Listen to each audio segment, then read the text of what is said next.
नमस्कार, सीएनबीसी आवाज़ mutual fund show में आप सभी का स्वागत है। मैं हूं अनुज सिंघल। यूएस ईरान युद्ध विराम से बाजार को बड़ी राहत मिली।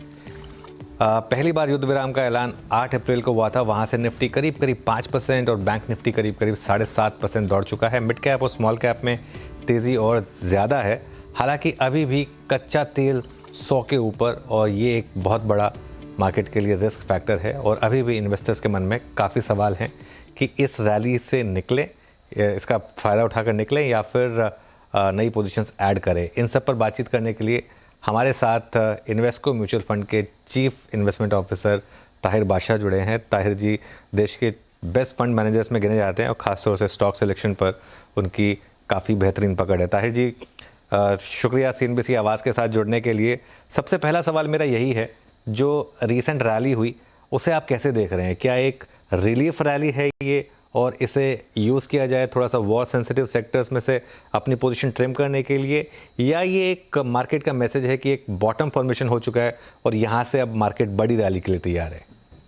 हाँ, हमारे मार्केट की बिहेवियर रही है पिछले करीब 1 साल से। आई थिंक जो अभी हमने करेक्शन देखा वो काफी हद तक एक रिफ्लेक्शन था कि इंडिया के लिए मतलब ये बहुत बड़ा एक चैलेंज प्रस्तुत हुआ है सामने, specially in terms of energy crisis और स्लो डाउन एज वेल। लेकिन आई थिंक कुछ समय से हमने स्पेशली दिसंबर क्वार्टर और अभी जो पिछले कुछ महीनों से इवन ये जो साल की शुरुआत हुई है 2026 एक फर्म फुटिंग पे हुई है। तो अंडरलाइंग जो अंडरकरेंट जो है as far as economic activity is concerned इतनी बुरी नहीं है। जो हालात हमें शायद लगते हैं या समझाए जा रहे हैं, I think it is not as bad as what it is made out to be. Oil की डेफिनेटली हमारे लिए एक प्रॉब्लम है, लेकिन आई थिंक गिवन जो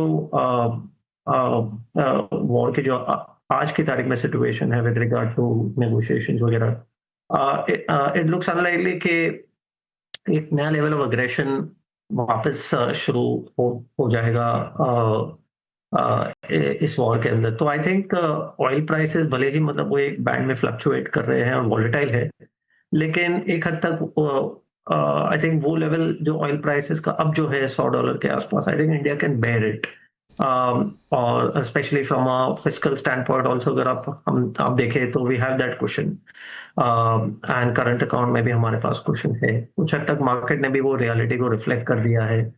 और साथ ही साथ जैसे मैंने कहा कि मतलब अंडरलाइंग अर्निंग्स की जो प्रक्रिया है वो आज भी मतलब रीजनेबली ठीक है। मैं कहूँगा कि मतलब जनवरी फरवरी वर रियली गुड मंथ्स। हालांकि मार्च में सेंटिमेंट थोड़ा खराब हुआ है, लेकिन फिर भी जो क्वार्टर से उम्मीद है शायद वो एक रीजनेबली डिसेंट क्वार्टर हो सकता है। तो आई थिंक वो मध्य रखते हुए मुझे लगता है कि ये जो रिकवरी आई है वो शायद कुछ हद तक सस्टेन कर जाए। Of course there will be variations along the way, लेकिन मेरा यही मानना होगा कि मोर और लेस एक बॉटम फॉर्मेशन जैसे आपने कहा वो होते हुए नजर आ रहा है। ओके। ताहिर जी, एक और चीज़ जो बहुत क्लियरली रिफ्लेक्ट हो रही है वो है रिटेल का पैसा, क्योंकि मार्च में रिकॉर्ड एसआईपी इन्फ्लोज आया, जबकि मार्च में सबसे ज़्यादा करेक्शन हुई मार्केट में और इक्विटी इन्फ्लोज में भी ज़बरदस्त जंप देखा हमने 56% के करीब। एज अ फंड मैनेजर आप इसे कैसे देख रहे हैं? एक रिस्पॉन्सिबिलिटी भी बढ़ जाती है, लेकिन कहीं ना कहीं रिटेल का कॉन्फिडेंस, खासतौर से उस मार्केट में जहां एफआईएस की लगातार सेलिंग है, अब तक हाई है और इतनी बड़ी गिरावट में और पैसा डालना, इसे आप कैसे देखते हैं? आई थिंक अनुज जी, ये बिहेवियर भी हमने मतलब पिछले कुछ सालों में एकदम कंसिस्टेंटली देखी है। जब भी मार्केट में एक बड़ा करेक्शन आता है या कुछ ऐसी सिचुएशंस आ जाती हैं जहाँ पे एक एक्सटर्नल चैलेंज हमारे सामने प्रस्तुत होता है या कभी कभार इंटरनल चैलेंज ऑल्सो। पिछले 6-7 साल से मतलब मैं कहूँगा जब से डिमॉन, जहाँ तक मेरी याददाश्त के हिसाब से मैं कहूँगा कि तब से हमने देखा है कि every correction has been received very maturely by the investors. और आई थिंक उसका मतलब एक बेनिफिट भी शायद इन्वेस्टर्स को लगता है मिला है, बिकॉज उन दौरान अगर आप इन्वेस्ट करते हो तो ऑब्वियसली आने वाले साल 2 साल में आपका जो कंपाउंडिंग है वो काफी हद तक बेहतर हो जाता है, इम्प्रूव हो जाता है। तो ये एक जो नई मेच्योरिटी है कि भले ही हम चैलेंजेस के थ्रू हम गुजर रहे हैं, लेकिन I think India is in a position now to encounter many of these challenges which are there in front of us. तो आई थिंक वो विश्वास के साथ, जिम्मेदारी के साथ मतलब हम भी काम कर रहे हैं। We are also at one level making sure कि जो पोर्टफोलियोज में हमारी होल्डिंग्स है या जो हमारी जो ड्यू डिलिजेंस है उसको और ज्यादा पुख्ता किया जाए, उसको और ज्यादा मजबूत किया जाए, ताकि आ, एक फंड मैनेजर के ऐसे मैं यही कह सकता हूँ कि वॉलेटाइल टाइम्स को हम इस तरीके से ही देख सकते हैं कि क्या हम कितना डाउन साइड प्रोटेक्शन हम कर सकते हैं। और अगर हम down side protection specially volatile assets, चाहे मिड कैप स्मॉल कैप जैसी जगह हो, अगर उसमें हम डाउन साइड प्रोटेक्शन ठीक से कर जाते हैं, तो I think we have achieved a goal, we have done what we could have done. So that and when markets do well, obviously returns तो आने ही है। तो आई थिंक वो कॉन्फिडेंस शायद इन्वेस्टर्स भी म्यूचुअल फंड्स में ले रहे हैं, और हमने वो दिखाया over a period of time. So that's what I think is keeping them engaged. Okay. Tahir ji, आप एक काफ़ी सक्सेसफुल स्मॉल कैप फंड खुद चलाते हैं। स्मॉल कैप इन्वेस्टर्स के लिए इस समय क्या स्ट्रैटेजी होनी चाहिए, क्योंकि हमने एक बहुत बड़ी रैली देखी थी, उसके बाद पिछले 2 साल में काफ़ी शार्प करेक्शन भी आया एग्रीगेट लेवल पर। अब इस समय स्मॉल कैप इन्वेस्टर्स को आपकी क्या सलाह है? अपने पोर्टफोलियो को रीबैलेंस करें, जहां पर गिरावट है वहां से निकलें, या होल्ड करें? इस समय क्या भी होगा? सो हम कुछ समय से स्पेशली स्टार्ट ऑफ 2026 से, मतलब न केवल ये वॉर की सिचुएशन में, लेकिन जब से ये साल की शुरुआत हुई है, मोरलेस हमारा एक व्यू रहा है कि एक सिक्लिकल रिकवरी तो इंडिया में डेफिनेटली आने जा रही है। और उसके कुछ यू नो ट्रेड्स हमें पिछले क्वार्टर में और पिछले कुछ महीनों में हाई फ्रीक्वेंसी इंडिकेटर्स अगर हम देखें तो वो नजर आ रहा है। तो I think had it not been for the war, लेकिन एक सिक्लिकल रिकवरी एक्सपेंशन वापस से इंडियन इकोनॉमी में देखा जा रहा था। एंड आई थिंक जनरली हमने देखा है इवन इन द पास्ट, अनुज, आपको पता है कि mid cap small cap usually do well जब एक economic cycle, good economic cycle is likely. और हमने शायद कोविड के बाद पहली बार एक थोड़ा सा सप्रेस्ड इकोनॉमिक एक्टिविटी देखा था पिछले कुछ क्वार्टर से, जो अब बदलने जा रहा है। तो आई थिंक एक नई एक्सपेंशन साइकिल अगर हमारे सामने आती है तो definitely mid cap small caps के लिए जगह बन जाएगी, पर्टिकुलरली स्मॉल कैप्स, क्योंकि बहुत सारी स्मॉल कैप कंपनियां डोमेस्टिक डिमांड और डोमेस्टिक इकोनॉमिक एक्टिविटी पर निर्भर होती है। तो आई थिंक अगर वो होने जा रहा है तो मुझे लगता है कि एक स्मॉल कैप में डेफिनेटली अपॉर्चुनिटी बनती जा रही है।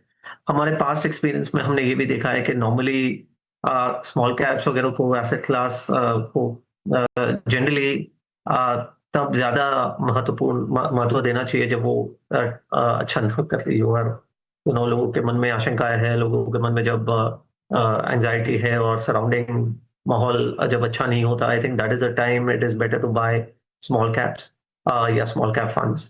तब आपको वैल्यूएशन में कुछ तो थोड़ी बहुत रियायत मिल जाती है, और I think you get better entry opportunities.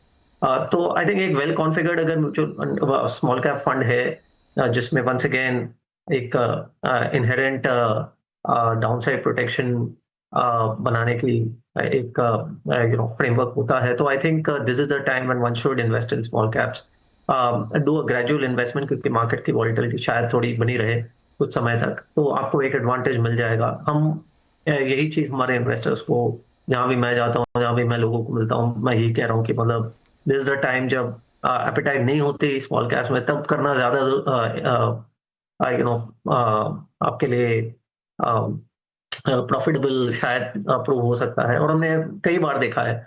और कुछ हद तक फंडामेंटल्स की बात करें तो फ्रॉम 4-5-6 ईयर पर्सपेक्टिव मुझे लगता है कि अर्निंग्स की एक रिकवरी साइकिल आने जा रही है, स्पेशली इन स्मॉल कैप्स। एक आध क्वार्टर से हमें वो भी दिखाई दे रहा है दिसंबर क्वार्टर में। तो अगर ये मजबूत होता जाता है तो I think market should not be too worried about short-term,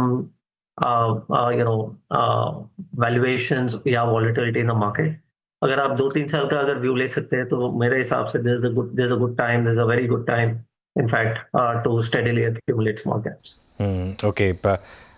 possibly आखिरी सवाल, इस पूरी रिकवरी में 2 थीम्स सबसे ज़्यादा चली, एक कैपिटल मार्केट और दूसरा एनर्जी, खासतौर से पावर, रिन्यूएबल्स, इन सब में ज़बरदस्त मोमेंटम है। ताहिर जी, यहाँ आपका क्या व्यू है और क्या आप अपने फंड्स में इन स्पेसेस को जगह दे रहे हैं? तो अनुज जी, हम पर्टिकुलरली आपके सेकंड क्वेश्चन मतलब पावर सेक्टर पे तो हमने बहुत सारा, और कैपिटल मार्केट्स में भी हमने हमारी पोजीशन काफी समय से मतलब वहां पे बना के रखी है। बहुत सारे डाइवर्सिफाइड फंड्स में भी हमारे पास पावर सेक्टर में फॉर एग्जांपल 2 एरियाज़ है जो हमारे लिए सबसे अट्रैक्टिव रहे। वन इज़ ट्रांसमिशन एरिया, और ट्रांसमिशन में न केवल लार्ज कंपनीज़ जैसे कि हिताची या जीई, टी&डी या सीमेंस वगैरह जैसी वैसी वाली कंपनीज़, या इवन एंसिलरी पावर एंसिलरी वाली जो कंपनीज़ हैं, बहुत सारे जो इंस्ट्रूमेंट पैनल्स हैं, ग्रिड स्टेबिलिटी डिवाइसेस वगैरह बनाती है। आई थिंक उसपे हमारा काफ़ी समय से रुक रहा है, और आपकी बात सही है, they have done very well.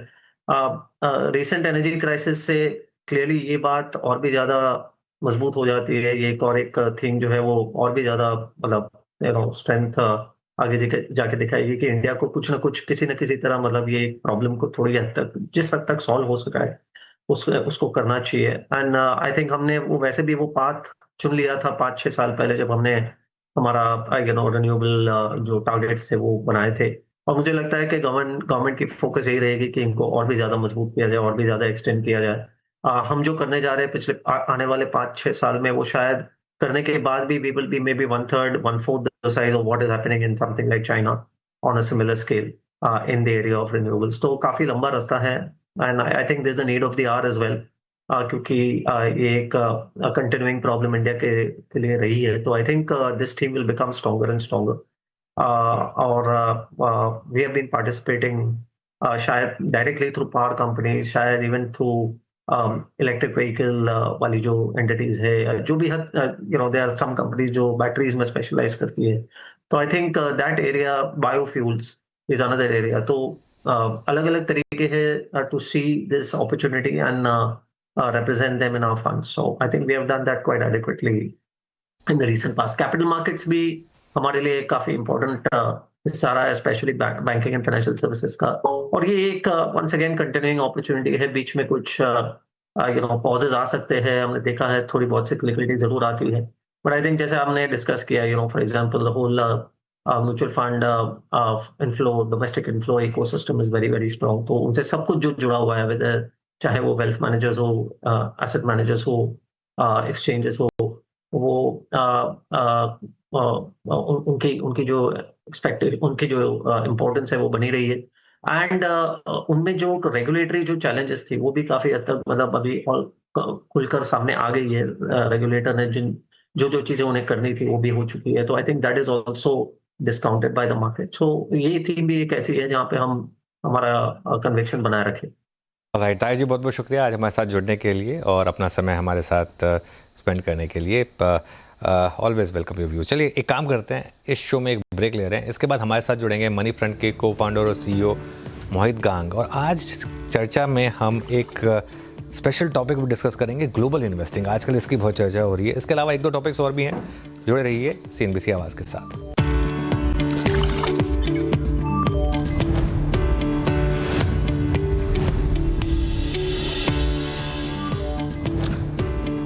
Welcome back. अब हमारे साथ मनी फ्रंट के को फाउंडर और सीईओ मोहित गांग जुड़े हैं। इनसे बात करेंगे कुछ इंटरेस्टिंग टॉपिक्स पर।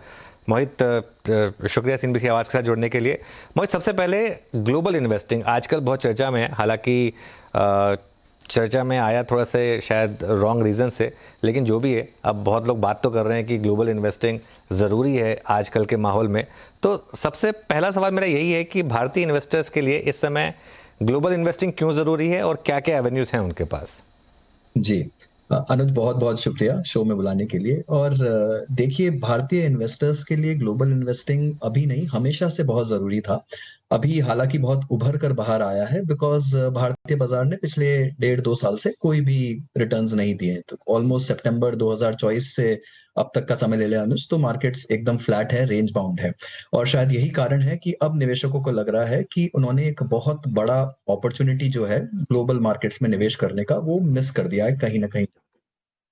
इस दौरान अगर आप देखें तो दुनिया के जितने भी बड़े मार्केट्स हैं, चाहे वो यूएस मार्केट हो, यूरोप मार्केट हो, जापान हो, साउथ कोरिया हो, कहीं भी आप ले लीजिए, उन्होंने बहुत ही शानदार रिटर्न्स दिए और बहुत बेहतरीन उनका प्रदर्शन रहा है।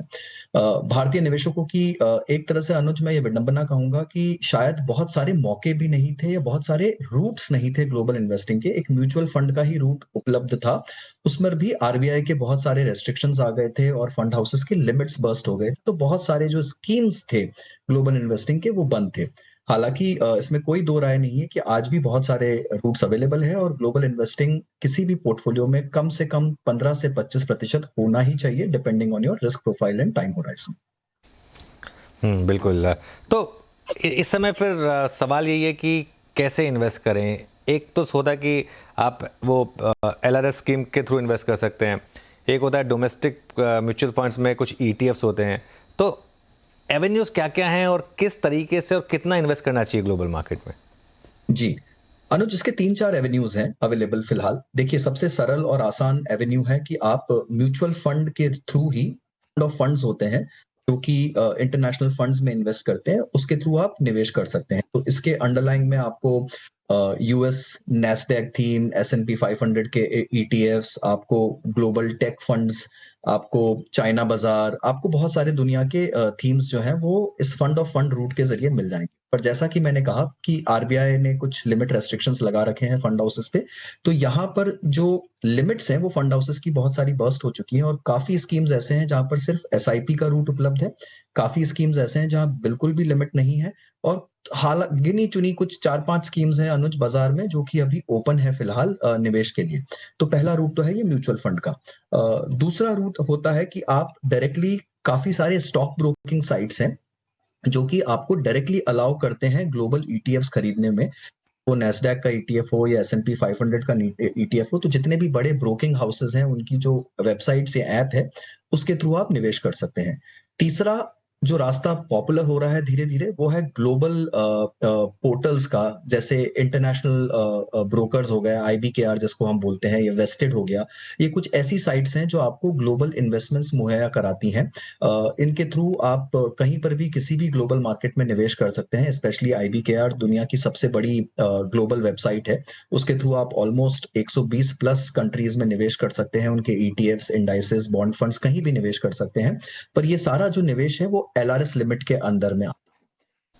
चौथा एक रूट अनुज जो अवेलेबल है वो है मल्टी एसेट फंड्स जो होते हैं, एक कैटेगरी है जिसमें करीब 5 से 10%, 10 से 15% ग्लोबल एलोकेशन होता है।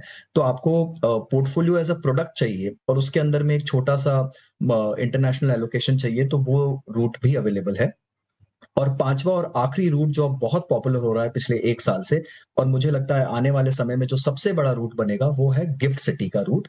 तो गिफ्ट सिटी के थ्रू आप LRS की लिमिट्स यूज करके, जो कि $2.5 लाख होती है पर पर्सन पर फाइनेंशियल ईयर, उसके थ्रू आप ग्लोबल मार्केट्स में निवेश कर सकते हैं। वहां पर फिलहाल बहुत सारी रेस्ट्रिक्शंस इस तरह से है कि जो सिंगल फंड लिमिट्स है वो करीब 150,000 USD है, जो कि एक नॉन रिटेल लिमिट है।